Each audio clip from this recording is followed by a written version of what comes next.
This is brand new research that we pulled up. So this is not on your worksheets. Now check this out. Everyone look here. And this is the most craziest, horrific thing you're about to read today. Let's go to the second bullet point and let's get ready to read that together. You don't have to unmute yourself, but get ready to read that out loud because I need this to resonate with you. The brain cannot distinguish between what to remember, the teacher talking or a conversation in the cafeteria. And this is relatively new. It's less than 3 years old. And this is more true for year 6 and younger, primary. So unfortunately, this is the thing. The situation is really this. There's a kid who is eating a grilled cheese sandwich in the cafeteria, telling his friend that he saw roadkill, on the way to school today. And your conversation, your truth that you're sharing with the student is equal, has equal weight, has equal measure to whatever that other kid is saying. And for me, when I saw that for the first time, it completely blew my mind because I'm like, well, I'm speaking truth. I'm speaking things that will help with them. No, absolutely not. It has the same weight. So what happens here, and this, Joe definitely talked about this last week, but we're just going to recap just a little bit because this is important. The idea, of course, is that we have all this frontal information happening, all these processes happening in the front. So how do we increase the weight? How do we increase the weight of whatever you're saying versus the kid eating the grilled cheese sandwich in the cafeteria? Well, you already know this idea. Then, of course, the idea is that we're going to have to do something with that information. We're going to have to what? We're going to have to pronounce with me. We're going to have to pair share. We're going to have to track. We're going to have to read. And then we're going to have to work with this information. We're going to have to use it in some sort of experience with you. What does that mean? Multimedia experience? Well, it's on the screen. It's on the backdrop there. Let's go here. This is your first session in. Oh, I'll do more of a review then. Thank you very much. Let's go. But this is a great place to start, isn't it? Okay, fantastic. So of course, all of this really matters because I'm not sure about you, but I have a horrific habit of losing my keys. And so we have to create different pathways of remembering how to find, we have to create different pathways of how to find our keys. And the ways we're going to do that is, let's go right here where it says memory retention. Let's get ready to read that together. 1, 2, 3, read. Memory retention is the ability to store information. Mnemonics and through visual and auditory stimuli. Oh my gosh, John Hollingsworth is on the call, everyone. Oh my gosh, no pressure. The author of EDI is here. And John, Joe hasn't met with them in about 18 months. It's been a while. It's been a little bit of a journey. So we're doing a little bit quick refresher, but we need to get to the engagement norms and to a primary lesson delivery example. And then here, in one of our ideas here, let's go here where it says higher order thinking to mastery. Now it says to justify your answer, we're constantly asking our students why. And when we give them our sentence frame, the word because becomes that jumping off point that's so necessary. Interpret your answer. What does that mean to you? Let's read these last 3 bullets together where it says, how do, ready, 1, 2, 3, go. How do you know? Explain your thinking. Textual evidence. And we'll show you an example today when we finish up with our lesson delivery example today. Everyone's always talking about, how do we get short-term and long-term memory? And the idea is quite easy. We have to do something with whatever information you're giving me. And once again, do not forget, we are literally competing against the kid in the cafeteria who's eating that grilled cheese sandwich. We have to increase the weight of what you're saying. We have to increase the importance. We have to increase this rescheduling. The rehearsals of it, right? And logical rehearsals. Now, John, before we go further, I know we have a checking for understanding question here, but is there anything you want to add to this screen here before we go to our next one? Well, let's make sure, like the one about the higher order to mastery, I think you were covering that. If you look up on the top, it says complex task, higher order thinking. So part of learning is making students think at a higher level. And I think you remember the EDI of checking for understanding, it is blank because. So we got, what do we got there? 4 bullets in there. Mm-hmm. And so justify your answer, interpret your answer. That's used in math a lot. You wrote 6. What does that mean? Mm-hmm. That's how many birds remained in the lake or whatever the problem was. Mm-hmm. How do you know that's the correct answer? And look at the last one. A lot of that is textual evidence. How do you know that's the setting, the character trait, or whatever it is? So, Joel, I think we had a checking for understanding question here. Which higher order thinking mastery strategy would you like to use? So I think that's the one we should do right now. Yeah, I have everyone randomized already because everyone has their own screen. So we're not going to have pair share. So we're going to have to do think time, and that's okay. That's okay. Think time's fantastic. So let's go ahead and do think time. And John, can you give us the sentence frame one more time, please? Okay, I don't see the sentence frame on the page, but you know your sentence frame is going to come from the question. Think, oh, here it is. Mm-hmm. And I think Sorry we about have that. a couple strategies here. Like, let's all read the question together. Usually the question has academic language in it. So class, let's read our question right here. Which higher order thinking will you use in your classroom? And when you answer, I want you to say the higher order thinking I will use is blank because. So you've got your choices right here. Do you have whiteboards or Yeah. do you have whiteboards or definitely something you can use for whiteboards, like a piece of paper? Mhm. So just write down right now one of these you'd like to use. You can just write down a couple of words to remind yourselves. We'll do the pretend pair share. So pretend you're reading to somebody. So higher order thinking I will use is blank because, and then justify that why you think that will help your class or why you think you'd like to use it, or maybe you hadn't thought of that before and it's a new one you could use. Mhm. So I'll give Yeah, you a of second course. to put that down. Wonderful, John. Okay, we'll give them pause here for a moment. And remember, my gentle teachers, the reason we're doing this, the reason we're doing sentence frames, the reason we're having our question explained is this is what we want to see in our classrooms, right? So we're going to use that with you so that way we get that habits and practices starting immediately. And John, thank you for being here. Yeah, I appreciate that. All right, so let's see. Let's pretend you've pair shared now. And now I think you all know the pair share because you want the students to practice their answer and rehearse and all that, and actually say the answer each person. So let's see your whiteboards right now or paper, whatever you got, so we can chin it. Let me take a look at whatever you've got. Hold it up to the camera, please, so we can see. Tammy, if you could turn your Okay. camera on, that would help us out a little Oh, bit. great. I can see a lot of people in there. Oh, beautiful. Okay, All let's go right, ahead and so- randomly. I got 2 people already picked out, John. Okay, go ahead and pick someone and have them report out. And make sure you unmute so we can hear all the answers. Okay, the first person who's going to unmute is Kimberly McQueen, is our first random person. The higher order thinking I will use is how do you know? Because I teach the younger years and I'm teaching them the information so they should have it straight away. And I think it's a good one, easier one to start with in the junior years. Yeah, and what year do you teach? Foundation, or it's your kindergarten. Oh, you'll get that answer. My brain told me. Yeah. Yeah. So one thing you have to think about is having students, you're going to have to practice them vocalizing. If they're not used to this, they can give you an answer and they can't justify why. So make sure your teaching is, it's very tied conceptually. There's a conceptual hook to it. It's a noun because it's a person. Oh, it's a noun because it's a place. Oh, because it's a thing. So you've got the concept there and they can hook it to it. That's how you justify your answer, really, is part of the concept. That's okay, great, Joel. Let's pick John. one more. Yes, one more person. And John, my favorite one is, oh, because my brain told me. And I'm like, what did your brain? What did your brain tell you? All right, Miss Emily Landwer, go ahead, unmute yourself and share, please. The higher order thinking I will use is textual evidence because it forces students to read deeply and not just give their opinion, which they like to do. Yeah, you know what most lessons are, you're analyzing text, and you're not. And part of that, students they give their own answer by mistake, and you're really trying to give something out of the text. Now we have a new slide right here. This is brand new stuff, everyone. And I want some of you to be ready to do this too. So when we do a checking for understanding, this is kind of the little loop, and you just saw me do it a minute ago. Number one was I read the question and I had the students all read it. So if you have a written checking for understanding question on the screen, that's a good way to start.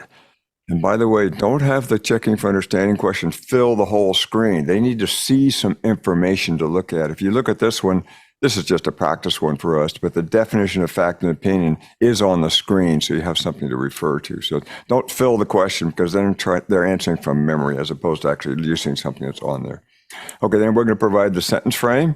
You can have the students say the sentence frame if you'd like to. Then you're going to pair share. You cue which partner is going to go first. And of course, we're going to call on non-volunteers. Okay, so I think I'm going to just, you saw me just do one right there. Mhm. And usually when we read the sentence frame, that little underline, we just say it as blank. So, okay, so I think we know how to do this. I just read it. So, Joel, I'd like to call someone right now from the audience to ask this question for us. And let's just see if we can practice doing it. And remember, we're going to have everyone read it. We'll give the sentence frame, the pair share. Remember, the pair share is before you call for the answer. Make sure they pair share with their sentence frame and then call somebody out. So, Joel, can you pick Okay. someone to pretend they're the teacher now, and they can just do this one on the left? Absolutely, and we're gonna stay in a system, and I'm doing it randomly. So everyone, please don't judge me. I'm so sorry. So we're just doing it randomly. Is there Miss Caitlin? Go ahead and mute yourself and share, and get ready to ask our questions. And we have everything in front of you on the screen. And this is just for fun. This is just for our own edification and to get us into the habits. And then we're gonna call on another person to respond. Go ahead. So do I just read the grapes are the easiest fruit to eat? No, you're going to tell the class, here's our question. Let's all read the question together. You're going to do the steps to this question right here. All right, class, here's our question here. We're going to read the question together. So which sentence is a fact? Explain. Well, now cue us to read together. I say, okay, we're all going to read together. Ready? We're all going to read together. Sorry, I haven't done much of this. I'm a PE teacher, so this is very that's new okay. for me. Okay, Joel, you should be pointing with your cursor because the teacher would be pointing right now where we are. I'm ready. Go ahead. Okay, put your cursor up there, Joel, on the word which. Okay, right there. Okay, I'll just do the first one for you then. So we're going to do it like this. Okay, class, we have a question up here. Look where my cursor is. We're going to all read together. Ready, go. Which sentence is a fact? Explain. Now, for the very young students, you're going to have to pre-read. Here's the question. Which sentence is a fact? Explain. Class, let's all read. Which sentence is a fact? Explain. Okay, Caitlin, you're going to continue now, and you're going to say, students, when we answer, we're going to say, and you can actually read the answers, read the two possibilities. Okay, students, when we answer, we're going to say grapes are the easiest fruits to eat, or B, grapes have a leathery covering and a fleshy inside. Is a fact because. Okay. And then usually we just have the students say the letter. So let me do it for you. Then I'll let some of you practice on the other one. So let's all read. Class, let's read this together. Which sentence is a fact? Explain. Now you have two choices. A, grapes are the easiest fruits to eat. Or B, grapes have a leathery covering and a fleshy inside. Now, students, when we answer, now when you see that little line, we're going to just say blank. So let's all read how we're going to answer. Ready? Blank is a fact because. Okay, so now I want you to get your whiteboards and write A or B on your whiteboards. Which one is a fact? If you need to, you can look right up here. Fact is something that can be proven. Pretend we taught this. Opinion is something that someone believes. Okay. Okay, now practice your pair share. You can say A or B is a fact because. Just pretend you're pair sharing. You're going to have to do it. Mhm. Okay, let's see the whiteboards. Up, up, up. Okay, good. I can see somebody. I see Brittany. Can you unmute and give me your answer with the sentence frame? B is a fact because I've eaten a grape before. Oh, look I up at know the that it's top. You can fleshy on use the this right inside. here. Where? Students, pretend I've taught this. A fact is something you can prove. Like I can prove what grapes look like. An opinion is what you think. Like the easiest fruit. Easiest fruit is something what you think. So now see if you can justify the answer. B is a fact because. B is a fact because it's a fact. No, it's up here. Look up here. I can prove that. I can look at a grape and see what it looks like, and I can do it. A is just what I think. Easiest fruit. You may not agree it's the easiest fruit. You might think it's the hardest fruit. Remember, opinion is what you think.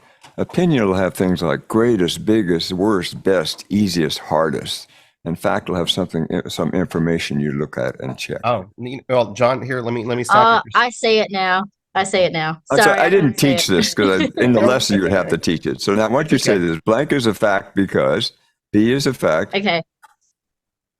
B is a fact because a fact is something that can be proven. Right. And I can prove that the grapes have a leathery covering and a fleshy inside. Okay. And then, So- John, let me stop you here. This is a this is a teachable moment, and this is good.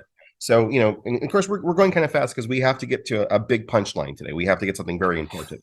But and look at my gestures I'm making. I'm Joel, of course. A fact is something that can be proven. An opinion is something that someone believes. So I like to put my gestures into it, right? However, my lovely, lovely teachers, one of the greatest things that someone just shared with us right now, and their answer is, grapes have leathery covering as a fleshy because it's a fact, because I know that, right? And that is a real response we'll get, right?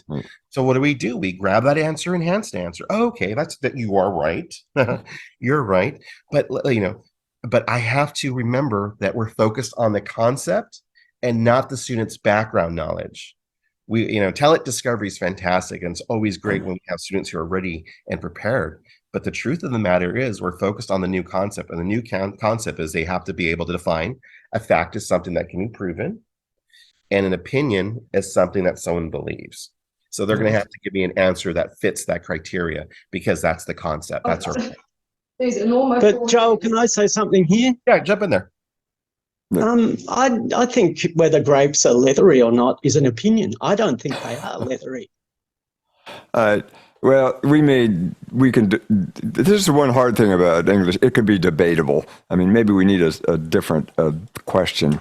But I think the key in this one is the word easiest fruit. That's what makes it an opinion.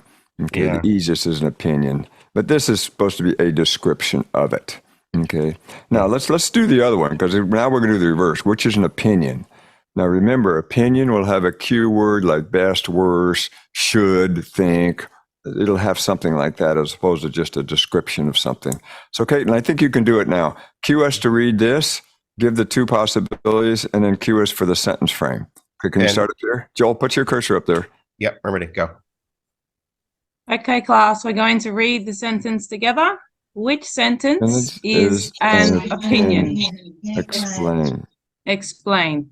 This one's better. So we have two choices here to pick from. We have A, grapes are everyone's favorite summer fruits, or option B, there are more than 8,000 types of grapes. So can you pair share with your buddy?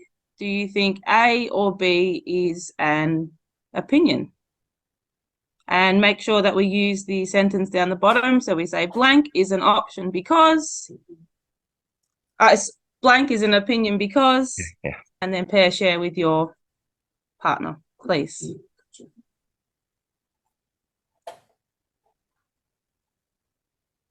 Now, if we have our whiteboards, you could cue us to hold up the whiteboards and you could take a look. Yeah, we're pair sharing. I think we've all got a whiteboard. So we want to tune our whiteboards and check our answers.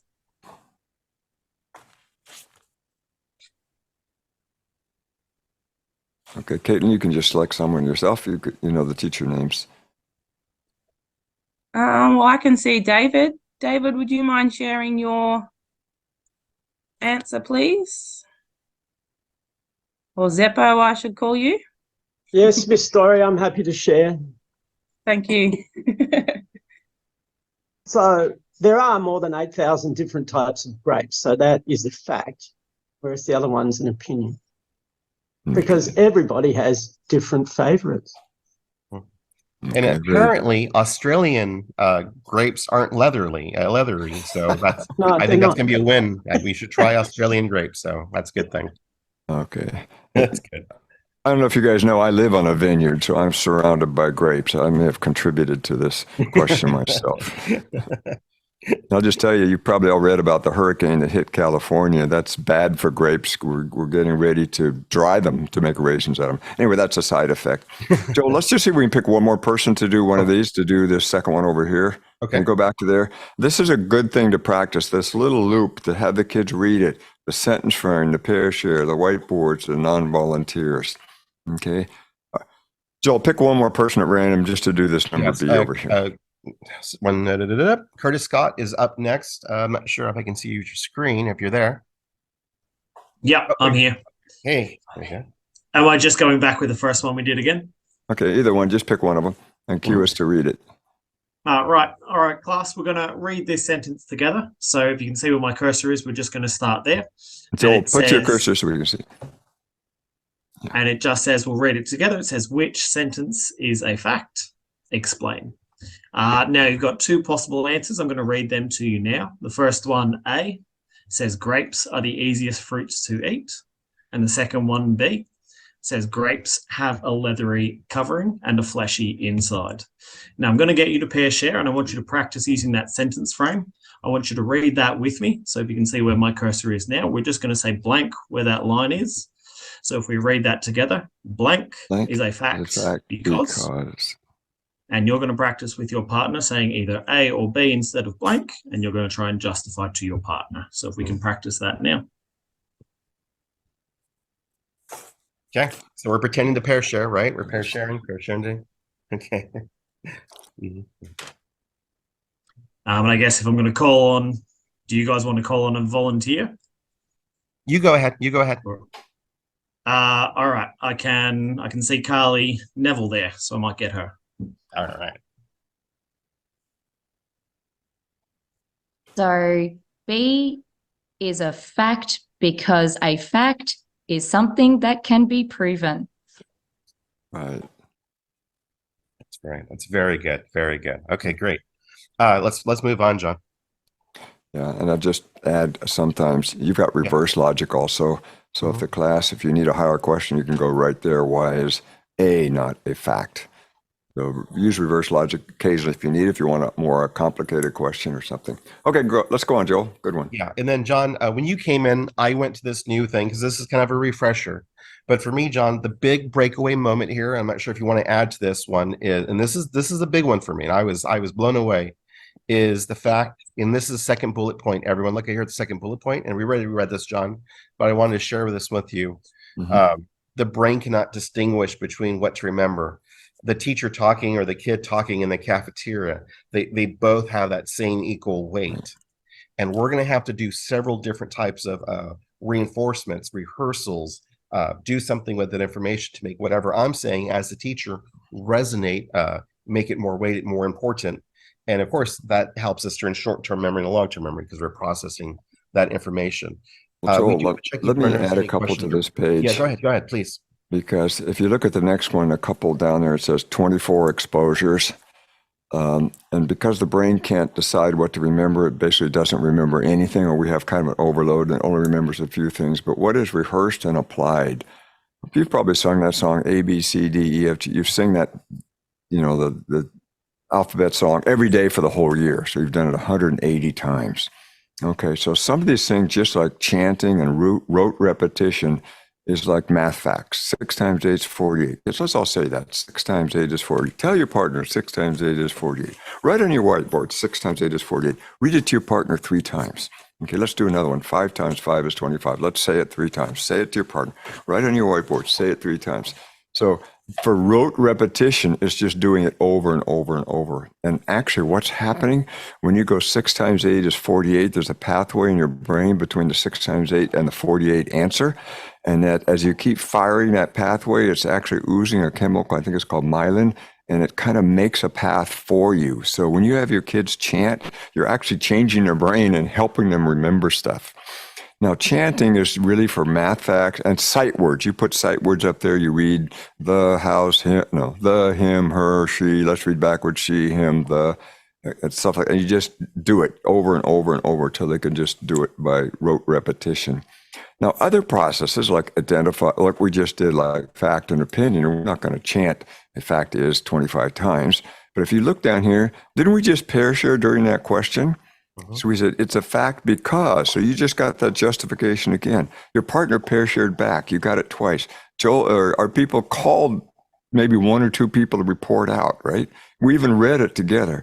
We answered the question. We pair shared both times. So these are all ways we can get interactions. You need more interactions, and not just chanting every time, but every time you do something. So when you pair share, it's 2. The choral reading, if you do the pre-read first, that counts twice. when you answer the question, if you call 3 people, I get to hear it 3 times, and a teacher might have elaborated each time. So that's another 3. And of course, as you write on your whiteboard, you're actually kind of writing an answer. And then as you work a problem, you're actually working it out. So Joel, let's do the checking for understanding we've got on this page. Yeah, we do. Okay, can you click it? Yep. Now, we all know how to do a question, right? We choral read, we give the sentence frame, we call for whiteboards, and we cue who should go first. So now, Joel, pick someone from the audience who's going to do my part right now and ask the checking for understanding, which one of these are you going to use and why? So Joel, can you pick someone? Absolutely. I already have the next 3 people picked out. So it's ready, but I won't say it out loud. So that way everyone's prepared. That's always a trick, isn't it? Okay. Miss Brittany's going to take your job, John. So we'll send her the check for tonight. And then Okay. Miss Brittany, go ahead and mute yourself and take over John's job. And I will Joel, do put your cursor down there. Yep. So I'm reading the check for understanding part. Yeah, for the screen right here. What are Okay, you going to everyone. use? And the Yeah. answers are over here. Sure. Okay, everyone. How will you provide interactions in the classroom? Here's a sentence stem. I will provide interactions. Oh, hang on. We should do an echo read. So I'll read first. You can repeat after me. I will provide interactions by. I will provide Blank interactions because. by blank because. Okay. Partner Once you A, cue us can to you read it. Okay, go ahead. echo read? Is that what you said?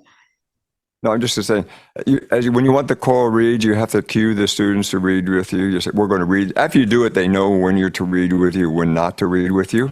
But for right now, just cue us. Let's read the sentence frame together. Ready? I use ready, go, or ready, read, so we know to do it. Okay. So why don't you just pick up right there and have us read the sentence frame together. Okay, let's read the sentence frame together. I will provide will interactions interactions by by blank Blank because. Okay.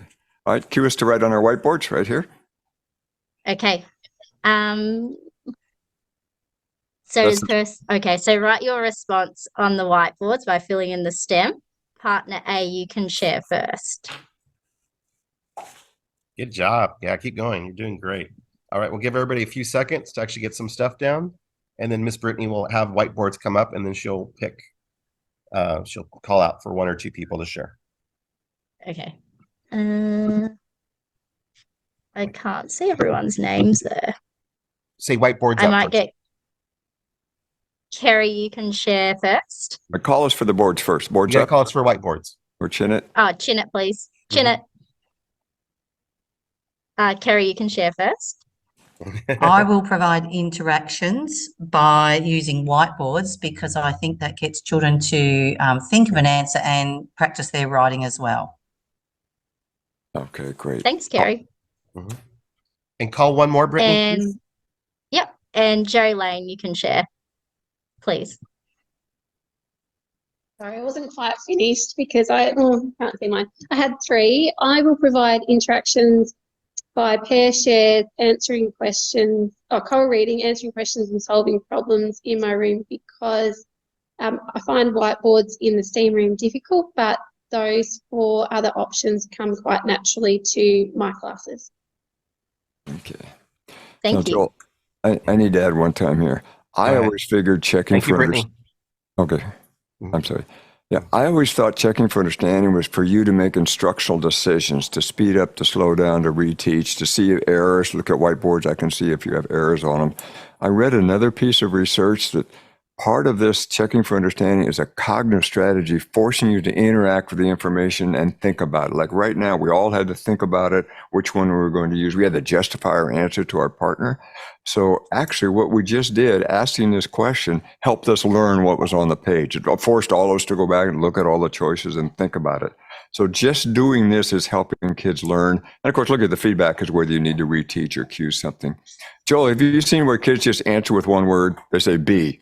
My answer is B. I wrote B. Make sure your complete sentence is B is a fact because, or B is a character trait because. Make sure they get that academic language in there. And the complete sentence, Jot, it's not just, it's not, I wrote And then B. John, and don't forget the sentence frame is beautiful. Everyone look at the sentence frame. I will provide interactions blank by blank because. Because is like one of the most beautifulistic, I just made that word up, beautiful words in the existence, right? Because it springboards us to give me your own thoughts. Yeah, we're using the sentence frame to reinforce the new language, the new content vocabulary, the new academic vocabulary. But guys, you still have to explain, you still have to justify your answer. And I'm looking at the slide right here, and it clearly states that when we start justifying your answer, we're starting to turn short-term memory into long-term memory. This is super critical. And look how easy we were all able to do that. Even I know you're all professional learners, but we're able to do this very quickly. We've just met you we're meeting again just for a few time, only a few minutes into this webinar. We're already doing stuff together. All right, John, keep going, please. I know, Joel, you wanted to talk about the engagement norms, and you've all had the engagement norms before, haven't you? A long time ago. I mean, they're all familiar with it. This school has embraced, have begun the journey with EDI. So we definitely do have to get to it. But if there's some critical needs that you have, John, you can always bring those up. Let's just skip up, Joel. Can you go to the curve of forgetting? Oh, that's always a good one. Okay. All right. Yeah, go. Okay. So let's look at this one. All right. So we've talked about the brain retains what's rehearsed and repeated, but now that's what's called mass, M-A-S-S, mass or compressed practice. You also need distributed practice over time. This is from the University of Waterloo. If you look at that black curve, a scientist many years ago, he memorized a bunch of numbers. So on day one, he knew everything. He memorized as many numbers as he could. Okay, by day 2, he'd already forgotten 50 to 80% of it.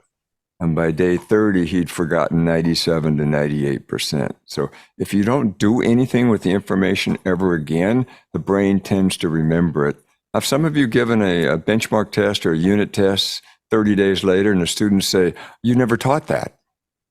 Well, the reason they say that is because what the brain has actually forgotten it, so they don't remember it. So the last line there says, block out time for reviews.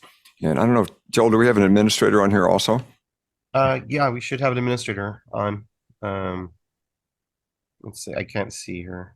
All right, but let me just go on for a second. We'll get her in a second, get that person in a second. Okay, so you need to do something for periodic review. And if you look at the chart, it says do one for day 2, do one day 7, and do one a couple of weeks later. So the practice is spread out over time.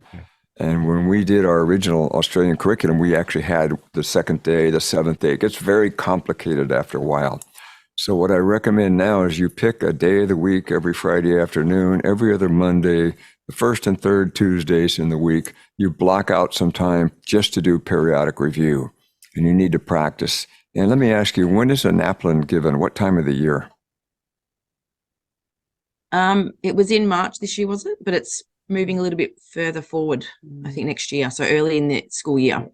Okay, but you realize when that test is given, there's stuff you taught months before, right? Yes. So by the time the test comes, John, that's Miss Emily. That's our admin. Just to let you know. Okay, great. Okay, so by the time the test comes, some stuff you taught months away, so you need this periodic review. Now, here's one note you need to write down. When you do periodic review, you need to do a problem first. Emily, I was with a principal. We went around, we observed a bunch of classes, and his rule was we had to do these reviews.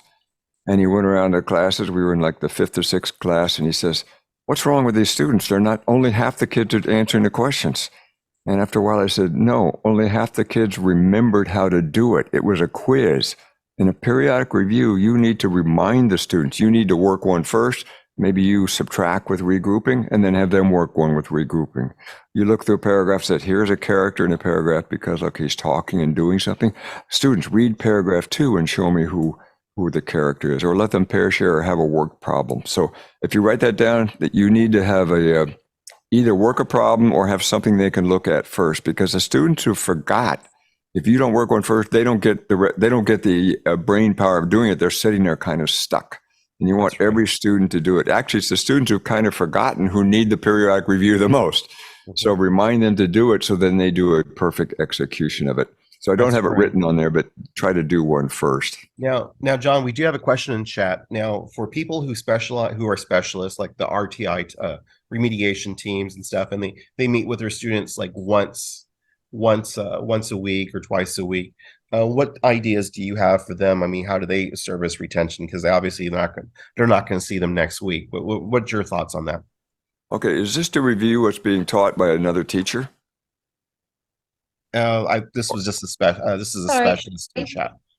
Oh, go ahead. That's a question from me. I'm a STEAM teacher, so science, technology, engineering, arts, and maths. And so I get kids for 50 minutes a week. And it is a NAP plan, or not NAP plan, but like an essential assessment assessed subject. So I want them to retain as much information as possible. Am I better off doing, say, a small snippet review, which I would do anyway at the start of each lesson, to try and get them to retain what I've taught in a unit? Because I do notice that we can cover something extensively and then I can ask them and they won't remember. Not everyone, but some kids. Yeah. Well, I do think you need to do one first so it doesn't just become a quiz. It's not to be a test. A test is not having that benefit of everybody working it perfectly. So you need to have some way you either work one first, you have a work problem there, the kids do something, maybe pair share with their partners can help them.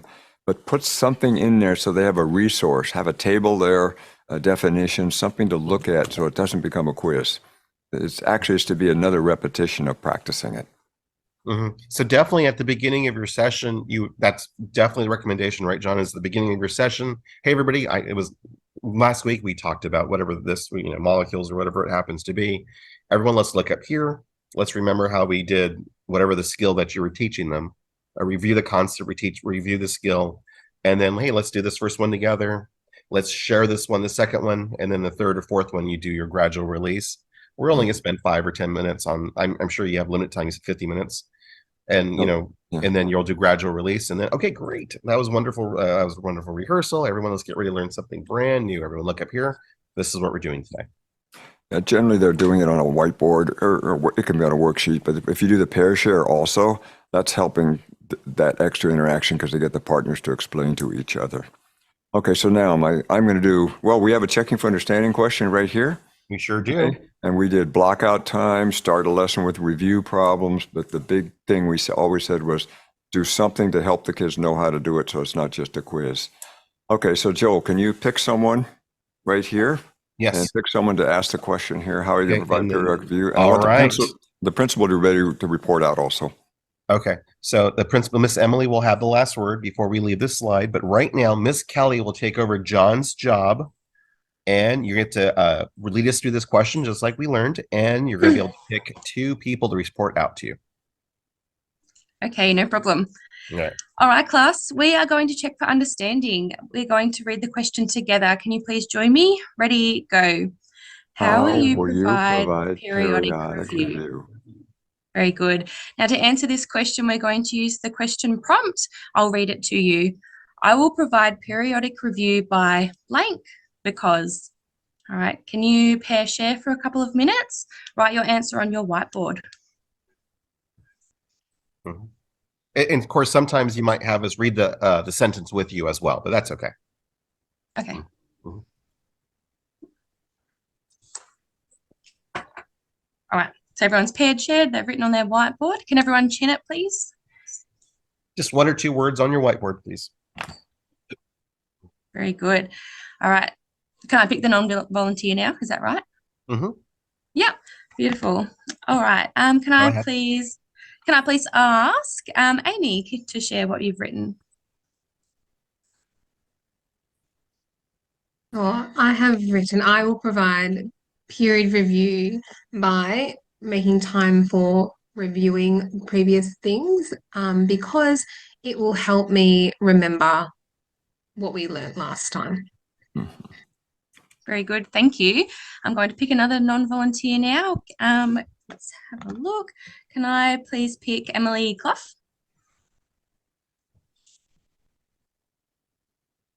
I will provide periodic review by having a 5-minute review or task, something like that, at the beginning of each lesson to help the students retain that information. Okay, good job. Now I'm going to call the principal the last one. Now, what I mean by the principal is you might put out some ideas. School, we need to all be doing this. So give me your thoughts. What you might tell your teachers. Sorry, I'm not the principal. I've just organised the webinar. What do you want me to do? Sorry. Oh no, is there is there a leadership here that sort of has a plan for how they like to, how the school would like to see periodic review. Sorry about that, Emily. No, but it's something that we've talked about. Like we do daily review for maths, but we don't have a schedule and it doesn't align with what we've taught, if that makes sense. So that we need to make sure that we're periodically reviewing content that's been taught, like you say, at intervals, and hopefully as we review it, it won't need to be reviewed as often, but we don't have that embedded yet. So it's something to work on for sure. Yeah, but we could just be reviewing at the start of a lesson, just, look at past content, look at your past slides, and I don't know, you're the expert, sorry. Yeah. No, but sometimes you might have to review 2 or 3 things in a session. If you put 30 minutes aside sometime, you might, you only need a few minutes for each one. Just work a couple of problems. Okay. That's right. Everyone's been the world's greatest teacher. You're teaching bell to bell. And the kids are like going, oh, and they're actually sad because the lesson's over. And you're like, man, I'm the greatest teacher ever. And then like 2 weeks later, you're like, guys, do you remember that one great lesson I taught you? And they look at you and they're like, nope. And you're like, oh, okay, well, the curve of forgetting is a real thing. And that's why programs tend to be paced. And that's why it's very important. Otherwise, that 45 minutes lesson that you gave them is gone. All right, let's move on, John. Yeah, I was just going to say, some math programs, they have it's called spiral review. You've probably heard that before. It's built in, but you need it for all the content area. All right, Joel, we wanted to get onto the student engagement norms, so let's just click on that one, and we'll go over this for the last few minutes. Oh, okay. Sounds great, John. Now, we don't need, just go ahead, click on. We don't need to spend that much time with the norms because we've already been practicing. We've been pair sharing. We've been holding up our whiteboards. We've used the complete sentences. We've done every single one of them. So class, let's just read the first bullet up there. I'll read first and you read after me. Pronounce with me. Your turn. Go. Pronounce with me. Now this is at the word level, and you're going to help students read new words. Usually often it's the concept development word, character trait, setting, plot, or some words are just complicated. Joel, can you point to the word engagement? And look at the rules there. Make sure you're pointing to the word, because we want the students to be able to read the new words. It's not just pure listening and speaking, it's reading at the same time. And then you're going to pronounce it and have the students pronounce it afterwards. So here's an easy way to do. Everybody look up here where my cursor is. This word is engagement. Listen carefully. Engagement. Let's all say it together. Go. Engagement. One more time. Engagement. Okay, can you turn to your partner and say engagement twice? Engagement. Engagement. Right. Now, it sounds silly, but you'd be surprised how well this works. If the word is character, maybe it's something new, and you've already got the new words kind of in your working memory, and it's right on the tip of your tongue, easy to use. So pick anything that's even something super important for the lesson and just do the pronunciation of it. Now, there's the backward syllabication. Joel, if you can point to that word, there's that great big long word. I can't read it, but I broke it into chunks, and I'm going to say it backwards and then add more and more to the front. This is because when students say a word, they usually say the word and they dribble off by the end. And you'd be surprised we can sight read this word in a minute. So Joel, drop your cursor down and move over to the left. Okay, students, this is the first part of the word, nucleic. Let's say it together, nucleic. Now we're going to add something, ribonucleic. Your turn, ribonucleic. Now we're going to add a new one. Oxyribonucleic. Your turn. Oxyribonucleic. Now we're going to add the D in front of it. Deoxyribonucleic. Your turn. Deoxyribonucleic. Now let's say it more like a word. Ready? Deoxyribonucleic. Okay, Joel, can you point to the word up there? The full word on the upper right. Okay, let's all read that word. Ready? Go. Deoxyribonucleic. Good. Can you say it twice to your partner? Deoxyribonucleic. Deoxyribonucleic. I was so surprised, Joel, the first time I did this. I could not read that word, and to sight read it's impossible. Now I can actually say it. I can sight read it because I actually know what it is. Oh, I knew what that word was the second I saw it. It's deoxyribonucleic, I think. The way it looks, there's ribbon in it, so that's what the word means, I think. Oh, Joel, I need to tell you, when we first came, we did NAPLAN training. I still have the training someplace. Occasionally I pull it out. But if you remember the spelling training, the spelling questions, all the spelling wrong answers are phonetic spellings as opposed to the actual spelling. You know how English doesn't always work. So they've got that. I think we had one, Joe. Remember determine, M-I-N-E. It looks like it should be determine. Could it be like a silent E on the end? It's like men, determine. Okay, so that's it. Okay, So let's see if we can do this. Joel, we've got the word pronounce right there. Can you pick someone to teach us how to say that? You're going to point to the word. You say it as the teacher, then make the students say it after you, and then you can use my little trick, say it to your partner twice. So pick someone right here to do this word. Absolutely. The next person up on my list is Rachel Hatley. Hatley? Miss Rachel? Yes. So class, we have this word here. I'm going to point to it. I'd like you to look really carefully at the word, and this word is pronounce. Can you say that with me? Pronounce. Pronounce. I would like you to, let's say it again. Pronounce. Pronounce. Pronounce. Can you please say this word to your partner twice? Pronounce. Pronounce. Okay, good job. Yes, this is easy to do. It's just remembering to do it. And where you'll find out is later when students start tripping over words, you realize, oh, I should have done that ahead of time. So this is like preemptive. You can always do it afterwards. Joel, let's flip down to the next one. Track with me. Absolutely. And don't forget, with Pronounce With Me, you get to add your own flavor to these things. Get ready to share your partner, make a robot sound. And when I say pronounce, you say, you can do cross references, you can whisper it, you can say it loud. I mean, feel free to add sugar and spice to these things. We're just giving you some ideas here. Okay, let's keep going, John. All right, the sentence before, the pronounce with me is at the word level. Now we're going to work at the sentence level. Okay, the track with me and read with me. So Joel, can you go up where it says teach students how to read new words? Okay, the first strategy, now those of you who are foundation to about year 1 or year 2, you need to pre-read every sentence, unless it's a very simple sentence if they know the words. So generally the idea is to pre-read. That's why we call it track. We want the students to follow along with their eyes. They can point to the words up there. They can look at the page, but you're going to cue them where to look, okay? So students, let's get up here where it says teach. Joel, can put your cursor. You have to follow with your cursor, your pointer, your arrow, whatever. Students, I'll read first, you'll read after me. My turn. Teach students how to read new words. Class, your turn. Let's read. Go. Teach students how to read new words. Now, year 5, you should be reading about 100 words per minute. Teach students how to read new words. Don't read it at the adult speed. Foundation year 1, you're at 60 words a minute. Teach students, so don't read it at the full speed, read it slowly, and you'll hear the choral response is kind of the speed you have to do it, so don't read it too fast. Joel, don't do the mistake like I did in Australia where I had the very young students, and I tried to have them track with their fingers on the page. They had the page upside down. They didn't even know where to point. So for younger students, and if they have a handout, they can point to the words. That's what we call it, track. Put your finger on the page, point to the words while I read it.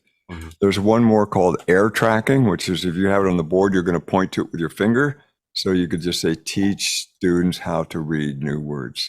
All right, now let's look at the second one. The second one says pre-read. Number 2 says pre-read selected words, then choral. So sometimes you don't need to read the whole thing. It just has 1 or 2 hard words in there. You can just pre-read those. So if we were up here, let's just do, we're going to do the one that says student engagement, track with me, read with me. Okay, students, this second word is engagement. Let's all say the word engagement. Now we can read together. Ready to go. Student engagement, track with me, read with me. Do you see the difference between the full read and just part of it? All right, the choral reading, of course, is just, let's just read it. Okay, if it's something easy, year 5, year 6, you've got something simple, you don't need to pre-read at that level, just do it. Now let's look at the chunked reading. Okay, Joe, let's go all the way up to the whole big sentence. Student engagement is created. Okay, students, we're going to read this great big long sentence, and I'm going to do a little part, and then you're going to do it after me. Okay, listen carefully. Student engagement is created. Your turn. Student engagement is created. My turn. When the teacher, your turn. When the teacher, my turn, asks the students to do something. Ready, read. Ask the students to do something. So this is your long sentence for young students and even older students. You do that chunk reading. It's also your scaffolding. If the students are weak readers or you've asked a student to read a sentence and they can't quite read it, then you just echo. It's a scaffolding. You echo and just let them read it right after you. Non-readers can read when you start doing the echo. Joe, do we only have 1 minute left? No, we have. No, we're good on time. Tell me what time we're supposed to end. How much longer? 12:15, I think. We started at 10:40. We're good to 11:45, John. Oh my gosh. Yeah, we are That's running 1 out of minute. time. Oh my gosh. Where did the time go? Okay. I hope you guys were having fun today. I am so Okay, Joel, sorry. just let me read the rest of the page. Jeez Louise. The gesture with me, pair share, attention signal, whiteboards, and complete sentences. You know, we've been doing all this, haven't we, for a long time? It's A tell B, B tell A. We've done the pair shares, the attention signal, class, class, yes, yes. We've been using whiteboards, and we've been doing the complete sentences. We've been cued who to go. So I know we've run out of time, but we've actually practiced all of those.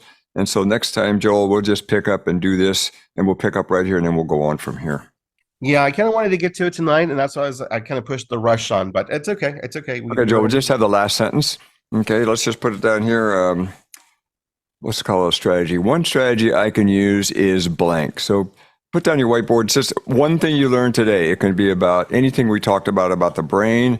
It can be about the student engagement norms, or you say one strategy I can use is blank because. Now you can include the brain research also, or you can just pick something off this page. So I'll give you a second. Write on your thing. One strategy I can use is. We use that as a sentence frame. One strategy because it might be something to do with the brain research also. John, it's so incredible how fast that hour went. Oh my gosh. I'm so sorry. Usually I'm like, okay, we got to go. But I mean, you were okay. Well, that's fine. Okay. Now you can pretend you did the pair share. Okay. Let's do it. Boards up. Okay. Okay. Thank I see you. Amy. I see your answer now. With whiteboards, you know, I'm kind of looking at your answer. So, Amy, can you read your answer to the class? That's one important. strategy. The strategy that I am going to use is review content every 3 and 7 days. And why did you select that? Just to assist with the forgetting curve. Yeah, we want students to learn. I see Emily is on the screen right above you. It says, tell your partner. Can you explain yours? Yeah, I thought I would start including tell your partner more because I feel like I don't really do this. We do a lot of like echo reading, but yeah, not really turn and tell your partner. So that's why I want to include this. Yeah, it could be tell your partner the answer, like a pair share, and also say the word twice to your partner, right? And I'll just give you one more trick. When you say, let's read the first paragraph, put your finger on it. Look at your partner and make sure their finger's on the same paragraph. You can cue your partner. Check your partner that they're looking at the right drawing or the right map. Joel, I think we need to wind it up. I think time is up right there. That's right. John, let's go ahead and give us a send-off message to these wonderful teachers who are in middle of teaching. And I think they have winter going on there, and we're super sweaty over here. John, what's your final message for today as they're in term 3 of their teaching? I think the engagement norms are easy to do. We practice that little sentence trick today, how you do a checking for understanding. The only hard part is remembering to do it. If you've not pair shared a lot, you tend to just go on and just you call for the answers too soon, or you forget the sentence frame and stuff like that. So just remembering to do this is hard. Do you have the posters, everyone? Yeah, they got the posters now. You can put it there someplace to cue yourself, and you can point to students. Remember, we're doing the track reading, and you can just have that. You've probably used a lot of these by now, but if you're going to practice, the students write your name on your whiteboard, turn to your partner and say, hello, my name is. Write your favorite color, and then turn to your partner. My favorite color is. So if you need to train your students, you could just start with something like that. And the students will learn it pretty fast. They'll start getting complete sentences, and you won't have to cue as much, but you'll have to work a little bit to start. Joel, I think that's it. We're out of time. We have to respect the teachers. Everyone, thank you so much for joining us. Go ahead and start leaving here. Everyone, that's John Hollingsworth, the author of Explicit Direct Instruction. Thank you so much, everyone.